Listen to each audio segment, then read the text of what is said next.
Beleza, vamos lá então, galera. Essa aulazinha aí, né, para a gente debater um pouquinho das questões relacionadas à FUNCERN, que é aquela história, né? Recorrência, sempre questões parecidas nos concursos, situações semelhantes, né? Modificando algumas coisinhas. E aí a gente pode pensar sempre nessa lógica de assim que você está resolvendo algumas questões, você consegue tirar proveito ali delas, né, para outras questões. Aquela, aquela reflexãozinha inicial, né? Preciso muita coragem e ousadia para conquistar sonhos. Não basta desejar com todas as forças do mundo. É preciso estar em movimento constante, correr atrás, persistir. Essa primeira questãozinha aí, né?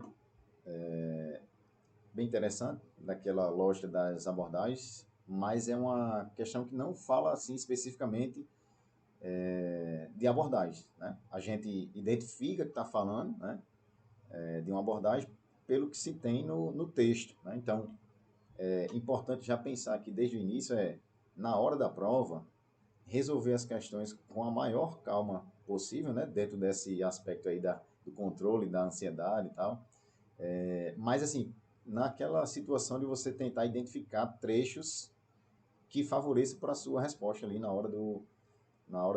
das alternativas, né? Então, você destacando algumas palavras, tendo em mente aquilo que faz relação com as alternativas, ajuda bastante. Não só ler a questão por ler e já ir para as alternativas, entende? Então, aqui, por exemplo, essa questão diz assim, né?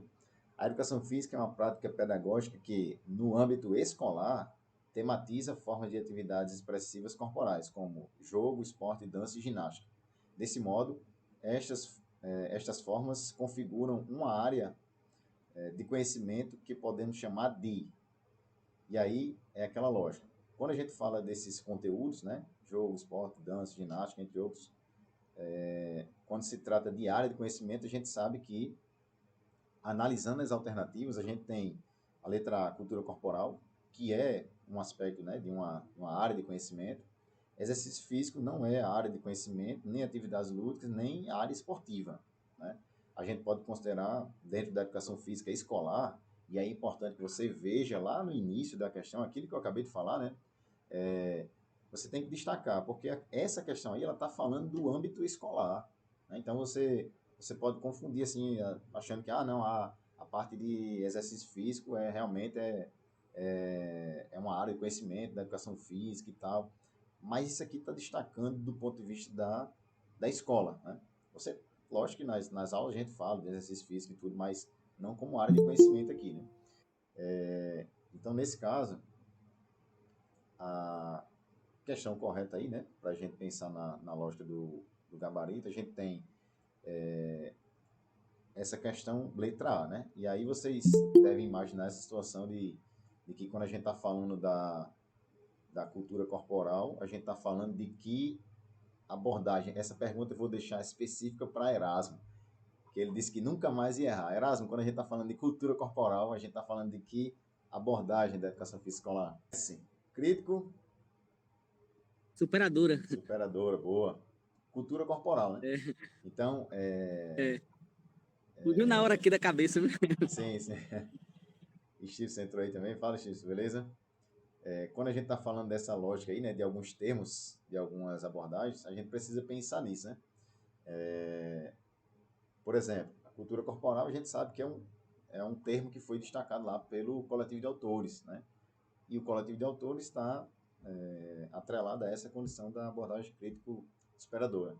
Já o termo cultura de movimento, né, tem essa relação com a outra, que é exatamente a crítica emancipatória do Eleanor Kuntz. E aí, depois, mais para frente, aquela loja, né, cultura corporal de movimento, juntando tudo. É um trabalho, né, de autoria de Walter Bracht e depois outros autores também, mas que tem essa diferença aí nesse sentido de cultura corporal e cultura de movimento em relação às duas abordagens críticas, né? A crítica superadora, nesse caso aqui, da letra A, e a crítica emancipatória na cultura de movimento com Eleanor Kuntz. Tranquilo aí? Alguma dúvida? Alguma aspecto a acrescentar aí? Vamos para a próxima, né? Essa questão 16 aí, ó, a cultura corporal do movimento, olha o nome, entende? A gente acabou de falar disso, né? Olha o nome. Já não tá mais somente cultura corporal, já tem um acréscimo, né? Nem é cultura de movimento, é a junção de tudo. A cultura corporal do movimento, alinhada aos objetivos educacionais, propicia a formação do cidadão para que possa usufruir dos jogos, das danças, do esporte, das lutas e da ginástica, em benefício de sua qualidade de vida e de seu desenvolvimento. Para alcançar este benefício, o professor de educação física deve oportunizar vivências que, novamente, na lógica da resolução de questões, você precisa já ter em mente que a questão está falando da cultura corporal do movimento. Então, isso aqui, na hora que você está lá na prova respondendo, você já destaca isso aqui, né? Já passa um grifozinho aqui para você saber que está relacionado, né? A resposta está relacionada com o aspecto da cultura corporal do movimento. Porque, dependendo do termo que se trata aqui na questão, né? No enunciado, a resposta pode mudar, né? Muda aí porque o sentido vai ser outro. Então, nesse caso aqui, a gente pensa na cultura corporal do movimento, né? Nesse aspecto dessa junção das abordagens críticas. Então, a gente vai pensar nessa lógica mais crítica da educação física e não naquela lógica do passado, né? Naquela lógica de movimento pelo movimento, das habilidades motores ou da questão própria dessa questão do exercício físico em si, né? Dos esportes. Deixa eu ver aqui, Angela. Dá para deixar maior a tela? Deixa eu aumentar aqui para ver se melhora aí para vocês. Vou puxar aqui para o lado. Aumentou aí? Melhorou? Isso, são questões da FUNCERN. Beleza, Angela, show de bola.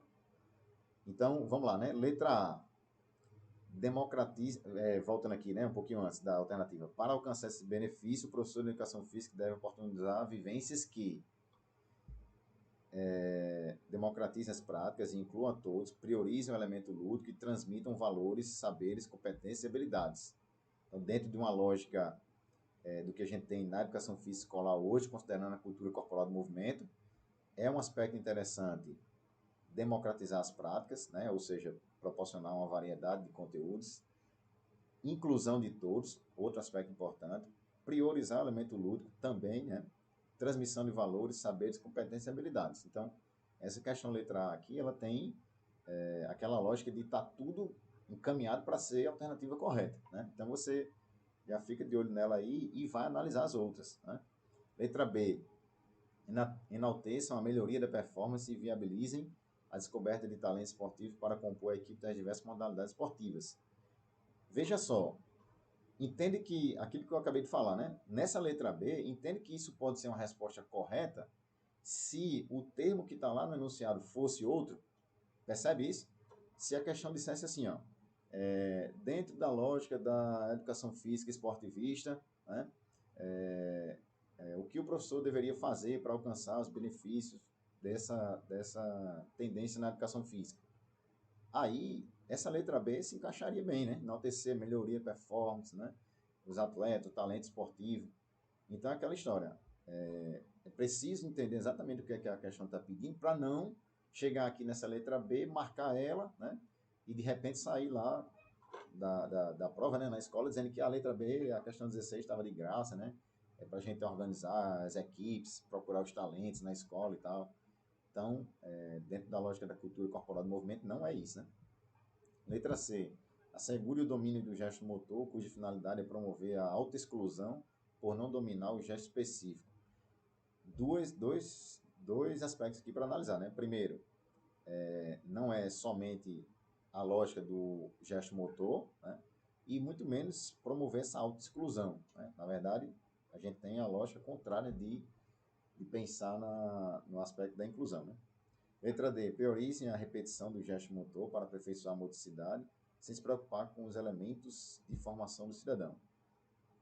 Pelo contrário também, na lógica da cultura corporal do movimento, a ideia é essa formação do cidadão com esse aspecto crítico, né? Com essa perspectiva de pensar sempre na relação de conteúdo, né? Objetivos e esses aspectos críticos que se tem em cada elemento cultural, né? Fala, Everton, fica à vontade. Sempre cai uma questãozinha ali. Diz assim, ó, a aprendizagem motora, como fenômeno, é um processo contínuo, em que certas fases características têm sido identificadas.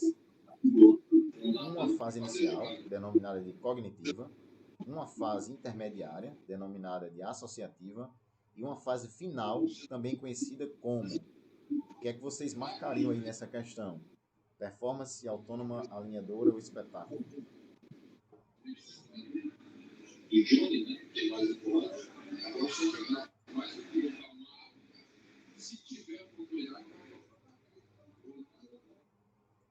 Ângelo marcaria a letra B. Quem mais? Eu marcaria autônoma também.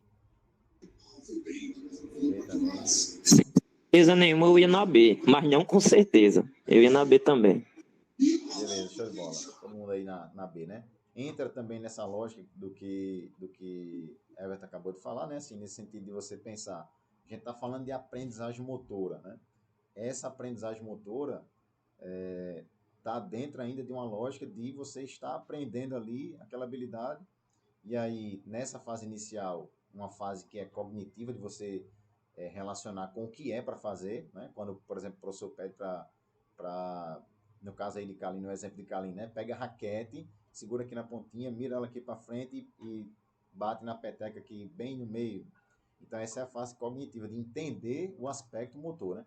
A fase intermediária ali de associar essa informação com a parte prática agora. E aí, a última situação, que de fato é essa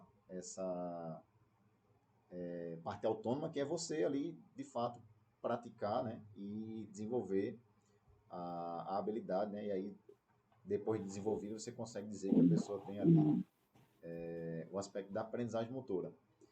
Bruno, Performance. se eu fazer um comentário, Sim, sim. eu tenho um método mnemônico para isso. Eu criei casa, porque é C de cognitiva, AS de associativa e A de autônoma. Aí eu boto casa. Por isso que eu sabia que era autônoma. Sim, sim, show de bola. Esses métodos, né, quando você começa a aprender sobre eles, entender essa lógica, você consegue fazer isso para muitas coisas. E aí, quando você vê algo, né, relacionado com isso, já fica bem mais fácil de aprender. Eu trouxe aqui essa relação, né, que a gente já tinha discutido também no cursinho e tal. Eu coloquei aquele slide aqui, né, para a gente pensar nessa lógica. Porque nesse aspecto da aprendizagem motora sempre tem aquela relação de alguns autores falam de um jeito, né, outros autores já falam de outro jeito. Nesse aqui, né, no caso desses dois, Fitts e Posner, colocam esse aspecto aí do que foi tratado na questão, né? O primeiro estágio cognitivo, que é a parte mental, o segundo associativo, né? E o terceiro, autônomo, que é, de fato, ali, a habilidade do movimento. Mas aí, por exemplo, tem aqui já os aspectos de Galahu, né? Com esse primeiro nível, né? No caso, sendo o iniciante, né? Mudando ali a lógica das palavras. No segundo nível, intermediário ou prático. E o terceiro nível, avançado, refinado, né? Que vai ter essa mesma lógica de estar ali no final da habilidade e poder praticar, né, de forma autônoma, entende?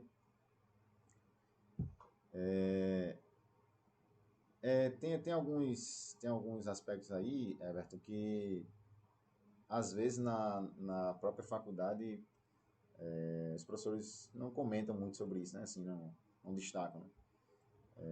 E aí é aquela história, né? Quando a gente vai estudando por fora, né, procurando outros conhecimentos, acaba encontrando muita coisa ali que na faculdade não foi possível conhecer. Essa questão aí bem fácil, bem simples, né? Mas assim, só para a gente relembrar novamente e tentar fechar aí, né, de vez esse conhecimento para não errar esse tipo de questão fácil. Por exemplo, aí, Iveson, esse tipo de questão aí é aquela lógica, né, em relação ao nível da questão, ser de um nível fácil, né? Questão fácil. Mas é como você falou também, essa questão pode se tornar difícil para as pessoas que não conhecem a BNCC. Né? O cara nunca leu a BNCC e aí chega, pega uma questão que está falando de PCN e BNCC. Aí piorou, né? Porque juntou dois documentos numa questão só. Então, acaba sendo uma questão difícil para essa pessoa que não estava estudando. Mas, do ponto de vista do nível exato da questão, é uma questão fácil porque só trata dos elementos, né, que se tem na BNCC ou no PCN. Vamos analisar aí, ó. A educação física apresenta saberes e conhecimentos a serem trabalhados pelos professores no contexto escolar. Os PCNs e a BNCC, enquanto documentos que orientam o planejamento curricular, apontam os conhecimentos que são específicos da área, são eles. E aí você tem que marcar, né, a questão ali que realmente corresponde. Por exemplo, nesse caso aí da questão A, você tem já falando primeiro dos PCNs, né? Então tá lá, saúde, cultura, conhecimento sobre o corpo, esporte, jogos, lutas, ginástica e atividades rítmicas expressivas. Aí você vai pensar aí, né, quais são os conteúdos, né, os blocos de conteúdos, que são 3, que estão lá nos PCNs dizendo, né, sobre esses elementos culturais a ser trabalhados na educação física. E aí você encontra lá, por exemplo, conhecimento sobre o corpo. De fato, tem lá um bloco, né, um bloco de conteúdo sobre isso. Você encontra lá esporte, jogos, lutas, ginástica, outro bloco de conteúdos, e tem as atividades rítmicas e expressivas. Aí você encontra o terceiro bloco, só que a questão tem algo a mais que deixa ela errada, né? Porque nos PCNs não tem destacando saúde e cultura como um conteúdo dentro dos blocos, né? Lógico que o tema saúde e o tema cultura você consegue associar com esses outros conteúdos. Mas aí é aquela história, né, como a gente estava comentando agora. Se pega uma pessoa que não tá estudando, ela olha para essa alternativa PCN e fala, realmente na educação física a gente estuda saúde, estuda sobre a cultura, estuda conhecimento do corpo, esporte, vai e acaba marcando letra A de cara, né? Porque vai dizer que tudo isso aí, beleza, é parte do conteúdo da educação física. Letra B, BNCC, né? Brincadeiras e jogos, lutas, danças, esportes, ginásticas e práticas corporais de aventura. Tá certo ou tá errado isso aí? Tá faltando o quê?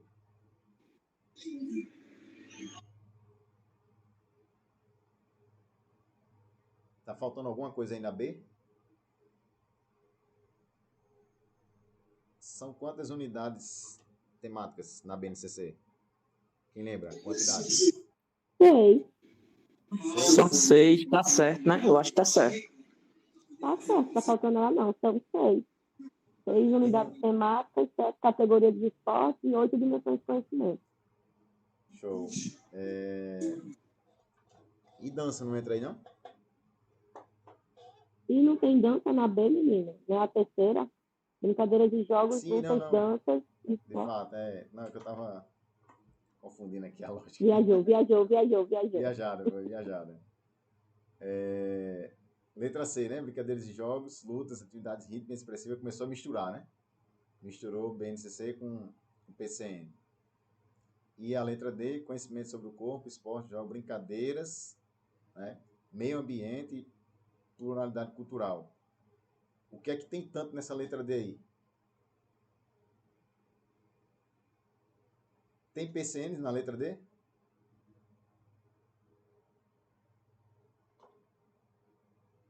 Vamos por partes. Na letra D, tem conteúdos que são de fato dos PCNs, sim ou não? Sim, Tem, mas Tem, né? acho que meio ambiente e pluralidade cultural é a parte diversificada, né, dos PCN, não, temas transversais que se chama. Exatamente, é nesse aspecto aí mesmo, Everton. Meio ambiente e pluralidade cultural já vai ser temas transversais, né? E aí é aquela história, tem banca que coloca só essas coisas assim simples, né? E aí se o cara não está estudando, acaba nem sabendo o que é isso, né? Tema transversal, o que é isso? Acaba errando a questão fácil, né? Próxima questão aqui, um pouquinho mais extensa, vamos analisar ela. Na atualidade, a educação física convive com várias tendências pedagógicas que, apesar de se apresentarem com diferentes propostas, têm em comum a possibilidade de romperem com as concepções tradicionais de ensino, higienista e militarista, que ainda hoje perduram no âmbito da educação física. Darílio apresenta aí em sua obra outras propostas pedagógicas para que o professor de educação física possa utilizar, tais como a psicomotricidade, desenvolvimentismo, construtivista, crítica emancipatória, saúde renovada, os PCNs, etc. Segundo ainda a autora, analisar as principais características dessa proposta é importante para que os professores se apropriem de suas características fundamentais e elaborem seus planejamentos e aulas para o contexto escolar atual. Tendo como referência o texto acima sobre as concepções pedagógicas, é correto afirmar primeiro ponto, né? Vocês já sabem, mas sempre que a gente está respondendo questão, tem que falar sobre isso. A questão está querendo a correta. Então, na hora da prova, você risca isso aqui, né? A prova é sua lá, você risca, faz um quadrado, um triângulo, um círculo, deixa aqui bem claro que você está procurando a questão correta, para não dar aquele vacilo de marcar incorreta. Principalmente, você precisa fazer isso, principalmente quando é a incorreta, né? Quando a questão está pedindo a incorreta, você tem que riscar mesmo ali, bem destacado, que é para na hora você não confundir e marcar a correta, e aí depois perde uma questão besta e acaba sendo eliminado. Vamos lá, letra A. A concepção desenvolvimentista oferece ao aluno condições de desenvolver seu comportamento motor através da diversidade e complexidade de movimentos, privilegiando a aprendizagem dos discentes. Nessa perspectiva, o contexto sociocultural se configura como parte importante na aquisição de habilidades motoras. Certo ou errado? Letra A. O que vocês acham?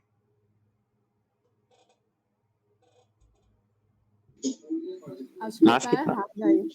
Também, acho que tá errado. No contexto sociocultural, acho que é da Conceição Duas lá, duas tendências.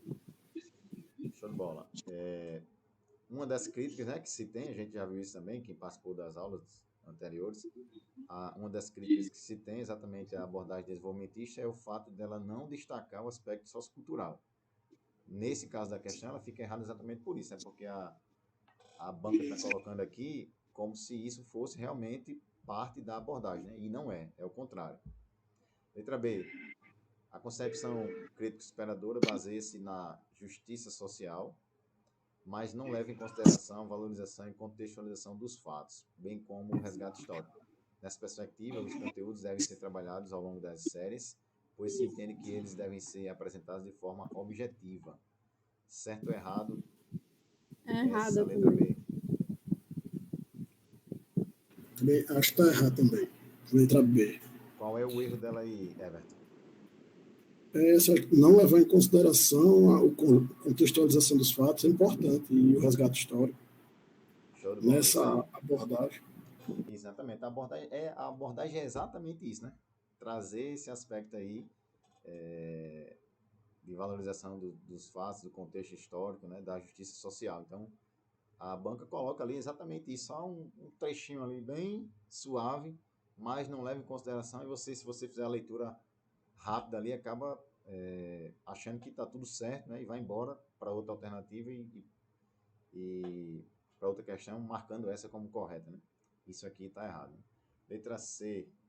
A concepção da saúde renovada tende a informar e manter atitudes importantes para o desenvolvimento dos alunos através de exercícios, incorporando o princípio da não exclusão, mas reconhecendo e valorizando os desempenhos individuais para lhes possibilitar autonomias na elaboração de suas atividades corporais e manutenção da sua saúde. Letra C. Certo ou errado?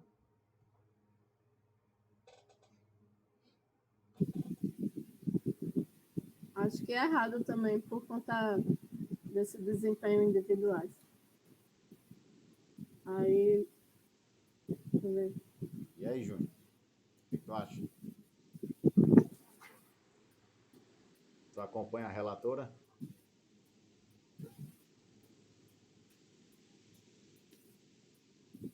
Erasmo? E Tá errado. Como a amiga falou aí, é isso aí mesmo. Acompanha a relatora, né? Agora Isso. também tem o princípio da não exclusão, né? Que não faz parte dessa abordagem, esse princípio?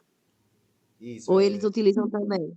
não, assim, a lógica de tratar no aspecto dessa abordagem, né, de não excluir as pessoas, de incluir todo mundo para trabalhar os aspectos de saúde, faz parte da abordagem. Mas, assim, o termo, né, princípio da não exclusão, já é algo destacado da outra abordagem, né, da sistêmica, e não especificamente da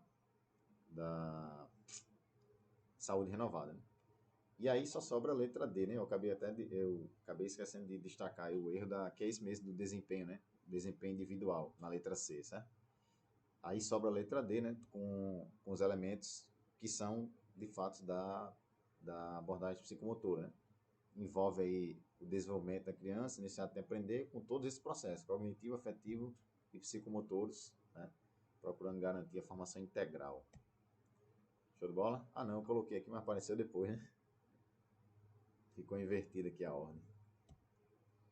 Aí, essa lógica, né? Para a gente pensar nessa relação das abordagens aqui, ó, saúde renovada, destacando aspectos de biologia e fisiologia, a psicomotricidade com Lebosch nos aspectos de psicologia e também a desenvolvimentista com, no caso aí, o Gottani, esses aspectos também de psicologia. Vamos para mais uma. Aí, nesse caso aqui dessa questão, a gente faz naquela lógica de eu vou dar um tempinho, vocês pensam na resposta correta e coloca no chat, e na hora que eu disser já, valendo, todo mundo coloca a resposta, certo? Em meados do século XIX, inspirados no pensamento positivista, iniciaram-se os primeiros trabalhos no campo da medicina social, os quais abordaram a saúde quase que exclusivamente sobre os aspectos biológicos e físicos. Essa visão constituiu-se em um modo de refletir as políticas voltadas para a saúde e de nelas intervir. Nesse contexto, considere as seguintes afirmativas referentes à educação física escolar realizada no Brasil. Item 1. No Brasil, no período mencionado, a educação física não sofreu influências provenientes da filosofia positivista e da área médica, mas somente das instituições militares. Item 2. A história da educação física no período mencionado está relacionada ao referencial de saúde e de corpo utilizados pela área médica. Item 3. O corpo, nas aulas de educação física, foi reduzido a um objeto natural com um elevado nível de especificidade e eficiência motora. Item 4. Nessa época, a educação física foi influenciada pelas ideias da psicomotricidade francesa, fundamentada nos trabalhos de Jean Lebosch. Dentre as alternativas estão corretas. Tempinho aí para vocês pensarem, quando eu disser já, vocês colocam a resposta correta no chat, beleza? Então, para analisar os itens, né? Lembra, precisa, principalmente nesse tipo de questão, precisa destacar o que é que o enunciado está falando, certo?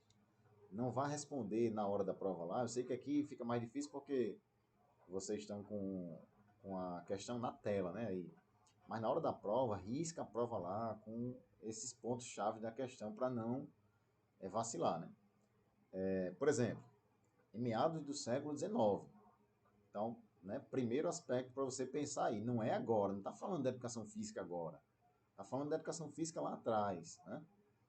Aí está destacando o aspecto da medicina social, ou seja, está falando daquela relação de uma perspectiva de saúde, né? Na lógica, por exemplo, da abordagem da tendência higienista, né? E aí você vai para frente pensando aí, ó, abordam a saúde quase que exclusivamente sobre o aspecto biológico e físico, né?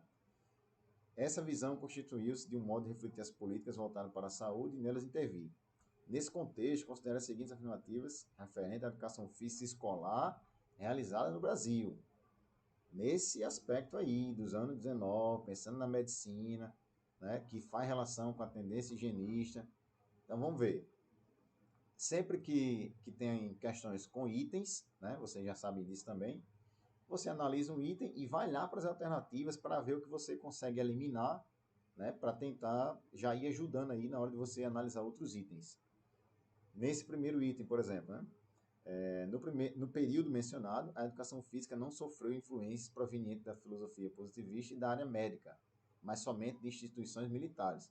Pelo contrário, né, a própria questão já está dizendo, se você marcou, né, se você destacou medicina social, está falando de medicina, está falando da abordagem higienista, está falando da área médica. Então, quando ele diz que não sofreu influências da área médica, isso já está errado, né? Porque é o contrário, sofreu muita influência da área médica. Então, o item 1 já está errado, e aí você analisa as questões e você sabe que a letra D não pode ser, né? Então, sobrou aqui C, B e A. Item 2. A história da educação física, no período mencionado, está relacionada ao referencial de saúde e de corpo utilizado pela área médica. Então, no período mencionado, qual é o referencial, né, da educação física? É exatamente o aspecto de saúde. o que está colocado aqui nessa questão, né? Considerando lá a tendência higienista, né? Então, tem todo esse aspecto aqui para a gente considerar o item como correto. Item 2.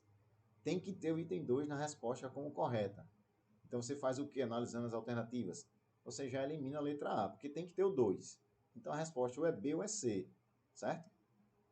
Item 3. O corpo, nas aulas de educação física, foi reduzido a um objeto natural como um elevado nível de especificidade e eficiência motora.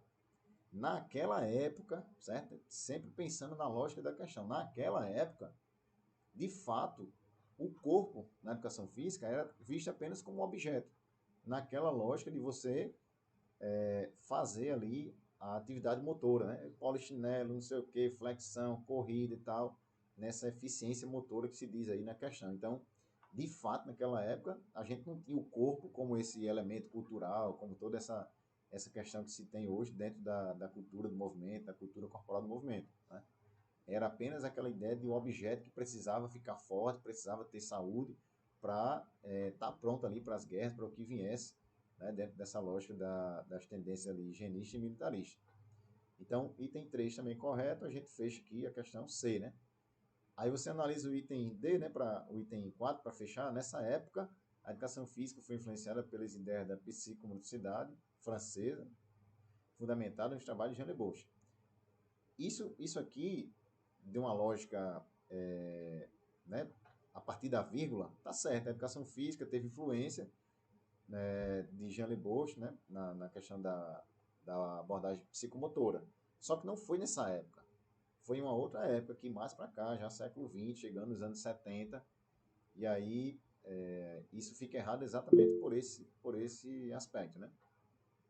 Se você, como o Kalino falou aí, se você não tem conhecimento desses itens iniciais, os 3 primeiros, mas você está estudando muito sobre as abordagens, você já viu essa relação, né? Sabe que a psicomotricidade é dos anos 70 para cá, na época 70, 80, né, na verdade, o auge dela. Então você sabe que não tem nada a ver com o século XIX aqui.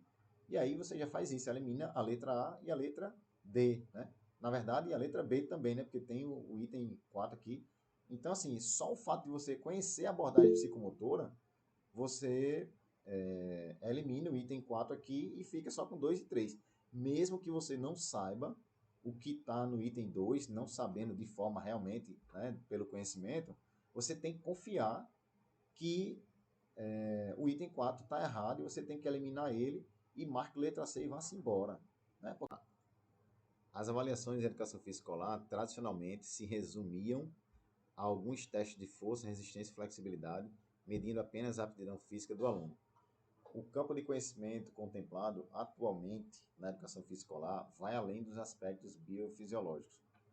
A avaliação deve ser contextualizada dentro dos objetivos e conteúdos, considerando que cada indivíduo... Veja, tem questões que querem destacar o que era a avaliação da educação física no passado.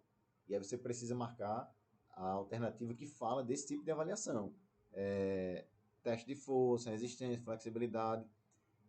Mas nesse caso aqui, ela falou sobre isso que era do passado e agora ela está falando do que é no presente, nesse aspecto de considerar o objetivo, o conteúdo, né? E ainda a pessoa ali, o indivíduo, dentro dessa lógica, né, que é a questão que é aqui. Então, letra A, considerando que cada indivíduo não é diferente do outro, pois deve apresentar a mesma aptidão física, totalmente sem lógica, né? Letra B, se diferencia dos demais, mas a aptidão deve ser nivelada de igual modo para todos. Não é isso que a gente vai buscar na avaliação, não é essa igualdade, né? Nivelar todo mundo. Pelo contrário, cada um vai ter a sua especificidade, Ângela, dentro da avaliação. Cada um vai conseguir ser melhor na parte motora, ser melhor na parte cognitiva ali, dos aspectos dos conteúdos, né? Na parte atitudinal, uma pessoa que consegue saber se relacionar melhor durante as aulas, durante as práticas. Então, cada um tem o seu aspecto individual, né? Letra C é diferente, né? Considerando que cada indivíduo é diferente e tem motivações e possibilidades pessoais. Então, isso aqui já é um aspecto que a gente pensa que, né, numa questão como correta. considerar o indivíduo dentro de suas diferenças, dentro das suas motivações, de suas possibilidades, né, pessoais. Letra D, possui características iguais ao seu semelhante e deve ser avaliado sem distinção. Então, quando a gente vai para esse aspecto aí da letra D, né, a gente tem essa questão da semelhança, né, tratar como igual, e a gente sabe que as pessoas não são iguais, cada um tem sua característica, sua especificidade, e aí vai ficar dentro dessa lógica da letra C a resposta correta. Tranquilo aí? Vamos fechar aqui com essa última questãozinha sobre Piaget, trazendo aí os aspectos dos jogos, né? Um professor planejou atividades com jogos para as aulas de educação física em que os alunos produzem objetos e situações sociais representativas da vida cotidiana. Nos jogos, os alunos não apenas imaginam os objetos, brinquedos e situações. Eles transformam os materiais de sucata em brinquedos e representações de objetos. Considerando a classificação dos jogos de acordo com Piaget, pode-se afirmar que o professor trabalhou com... Vocês colocam no chat aí a resposta. Na mesma lógica, para fechar essa última aqui, quando eu der o ok aí, né, vocês colocam a resposta. Ok, já foi. Erasmo já colocou lá. Vai colocando aí, vai colocando quem já tem a resposta, vai colocando.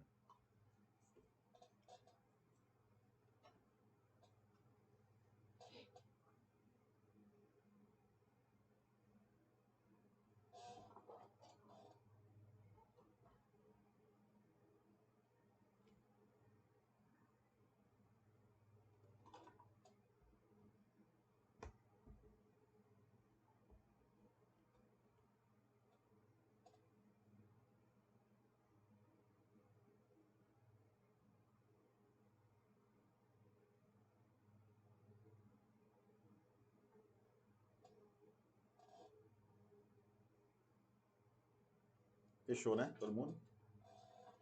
Vamos lá. Essa questão aí, ela é bem interessante, né? Porque, veja só, ela dá uma situação do que aconteceu na aula do professor, certo? Não é um trecho que a banca pegou de um artigo, não é um trecho que a banca pegou de um livro. Ela coloca uma situação ali que aconteceu, né? Então, esse trecho, ele diz assim, ó, o professor planejou suas atividades com jogos, né, para as aulas de educação física, em que, aí é a hora de destacar a questão. Alunos produzem objetos e situações sociais representativas, certo? E aí ele complementa dizendo assim, ó, nos jogos, os alunos, nesses jogos que os alunos estão fazendo aí, certo? Eles não apenas imaginam. Se eles não apenas imaginam e eles fazem outras coisas, está para além do jogo simbólico, certo? Porque o jogo simbólico é o jogo do faz de conta, da imaginação. Mas a alternativa já está dizendo que nesses jogos que o professor utilizou na aula, os alunos não apenas imaginam, eles também transformam os materiais de sucata que eles têm em brinquedos. Ou seja, eles vão produzir, né, dentro da lógica aí da questão. E essa representação de objetos. Aí, para fechar aqui, né, com aquela ideia de ampliar o conhecimento, o Piaget destaca lá no seu livro essa questão de jogos de regras, jogos simbólicos, jogos de exercício, né? Dentro daquela lógica da criança, né, do nascimento, o jogo de exercício, que é o jogo do se movimentar, a criança não fala ainda, então ela faz tudo nessa lógica do exercício, do movimento, da atividade motora. Depois ela começa, né, dos 2 anos para frente, aquela lógica de imaginação, e aí ela começa a representar as coisas, então isso é o jogo simbólico. E aí, mais para frente, ela começa a ter conhecimento, né, o conhecimento cognitivo, que vai fazendo com que ela comece a pensar na lógica das regras, dos jogos e tal. E aí ele tem esse entendimento. Mas, para além disso, ele destaca também que dentro de um aspecto para o outro, existe um jogo de construção, que não é, propriamente dito um tipo de jogo, né, uma classificação, mas está lá dentro do trabalho dele e é considerado como, por alguns autores, por algumas pessoas, também como um tipo de jogo, né? O jogo de construção, certo? E aí, nesse caso, por esse motivo, essa resposta aí é a letra D, jogos de construção. Tem um trechinho lá do livro que ele diz isso, ó. Procurando destrinchar o que resulta da discussão precedente, deparamos, pois, com 3 grandes tipos de estruturas que caracterizam os jogos infantis, né? E domina a classificação de detalhe: o exercício, o símbolo e a regra, constituindo os jogos de construção a transição entre os 3, ou seja, de um para o outro, né? Do exercício para o simbólico, tem essa lógica dessa construção. Do simbólico para o jogo de regras, também essa lógica da construção, né? Aí entra esses aspectos do pensamento, dos estudos realmente, como ele fez, né, com os filhos dele e tal, alguma coisa assim. Então é aquela lógica, aprendendo, né, a cada questão, a cada exercício. Show de bola, galera. Valeu. Maravilha, dúvidas, comentários aí pra gente fechar. O Google Meet já tá quase expulsando a gente, acho que tem um minutinho só. Show, Tchau, galera, tá acabando a chamada. Obrigado. Valeu.